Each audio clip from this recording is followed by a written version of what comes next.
Tulip garden और दूसरे सयाहती मकामात पर तकरीबन 2 बरस बाद सयाहों की आमद शुरू हुई थी, जिससे खसारे से जूझ रहे शोबा सयाहत से मुंसलिक अफराद काफ़ी खुश थे।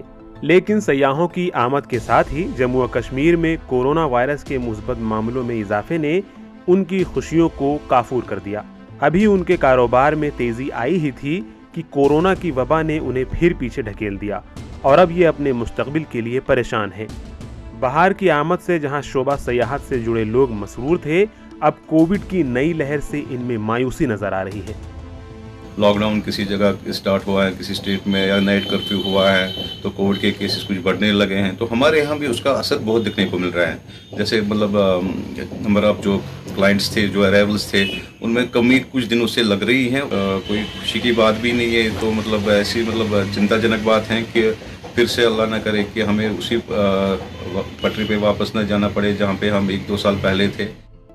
वादी के हसीन नज़ारे लाखों सयाहों को हर साल अपनी तरफ राग़िब करते हैं, जिनमें बेशतर बैरूनी रियासतों के लोग शामिल हैं। बैरूनी रियासतों के कई शहरियों में नई लहर के फैलाव को कम करने के लिए बंदिशें आयद की जा रही हैं, जिससे सयाहों की बुकिंग में कमी दर्ज की जा रही है।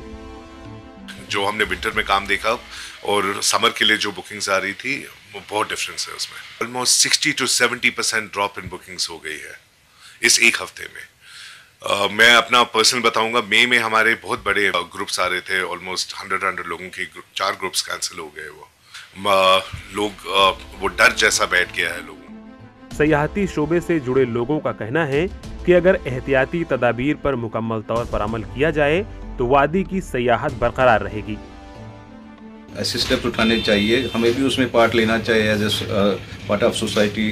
तो इन चीज़ों को कैसे अमल में लाए कि एक मैकेनिज्म बनना चाहिए, SOPs गाइडलाइंस को फॉलो करने के लिए, जो जितना भी टूरिज्म आए उसको अच्छी तरह बिना डर के कैटर करें। अब देखना यह है कि जम्मू व कश्मीर इंतजामिया कैसे कोरोना को काबू में करती है और सयाहत के शोबे को फिर से कैसे पटरी पर लाया जाएगा।